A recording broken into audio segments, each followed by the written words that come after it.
सब आदरणीय जो हैं सबको नमन करता हूँ। तो समय कम है, मैं जितना मैं प्रकाशित हूँ, विभा जी ने जितना नाम लिया, धन्यवाद करता हूँ उनका।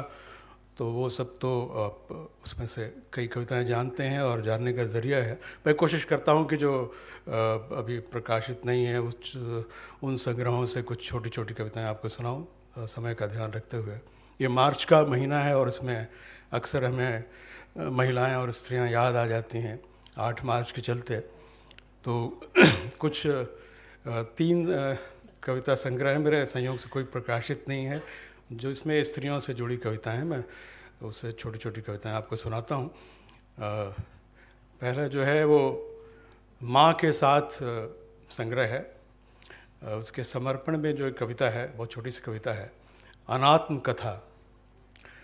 कविता इस तरह से है: जीवन भर इस तरह समर्पित सर्वनाम के नाम, जीवन भर इस तरह समर्पित सर्वनाम के नाम, कि संज्ञा कोई उसकी रही ही नहीं, कि संज्ञा कोई उसकी रही ही नहीं।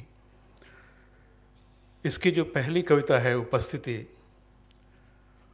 केदार जी आज हमारे बीच में नहीं है, लेकिन मुझे स्मृति आ जाती है, क्योंकि उन्होंने जब वो कविता पढ़ी तो उन्होंने कहा कि बहुत स्नेह से बुलाकर कहा कि यह एक ऐसी कविता मैंने पढ़ी जिसमें एक शब्द भी जोड़ा नहीं जा सकता, घटाया नहीं जा सकता। तो शीर्षक है उपस्थिति। कविता है: गेंदड़े में खुशी है सुई। गेंदड़ा हमारी तरफ तो सब जानते होंगे, अलग अलग नाम शायद होंगे, जो पुराने कपड़ों से माएँ और स्त्रियां बनाती हैं सिल के नए बच्चों के लिए,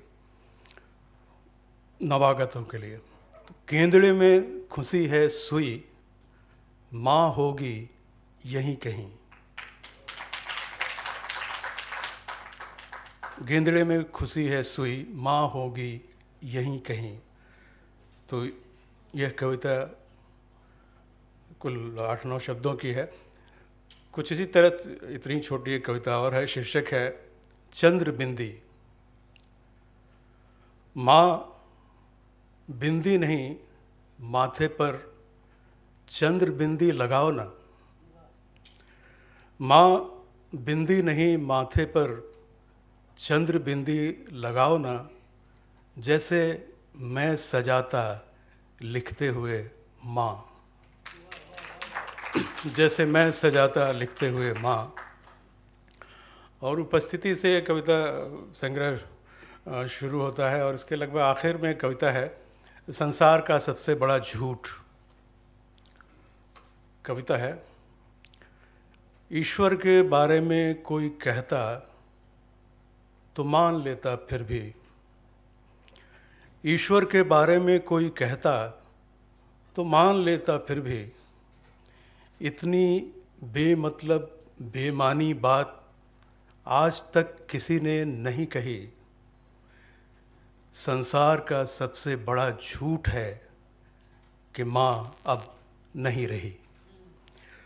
तो ये कुछ कविताएं सुनाई मैंने, जो एक संग्रह था, है बल्कि शायद है आपके सामने।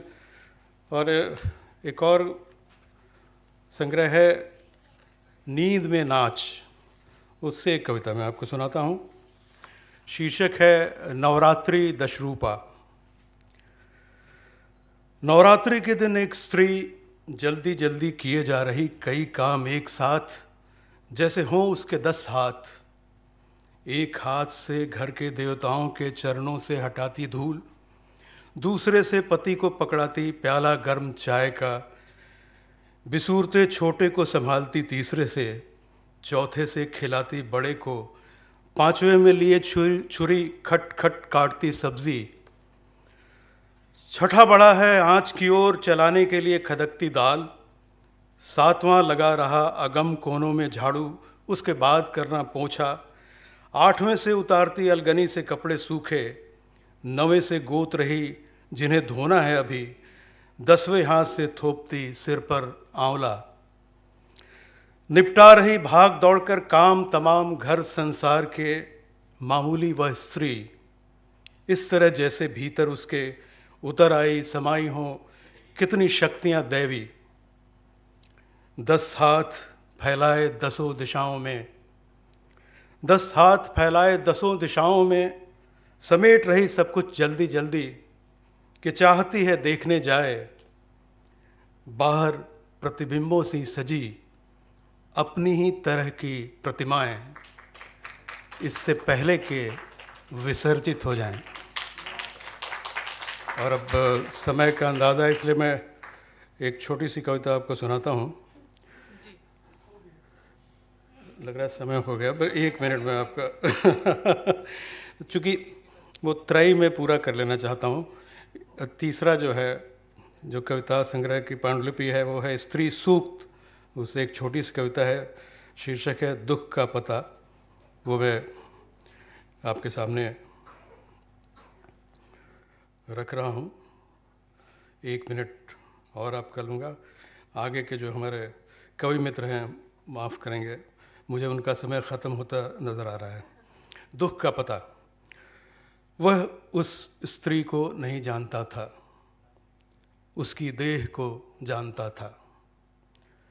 उसकी देह को जानता था वह, पर उसके दुख का नहीं।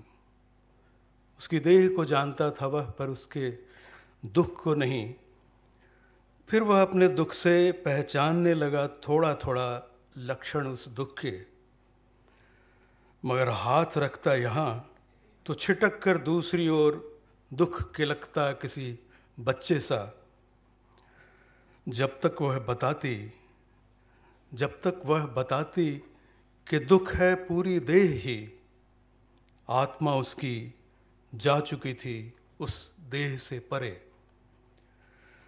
चिता में झोंक दिया उसने उसे, परिजनों मित्रों ने सांत्वना में हाथ रखा पीठ पर, कंधे पर।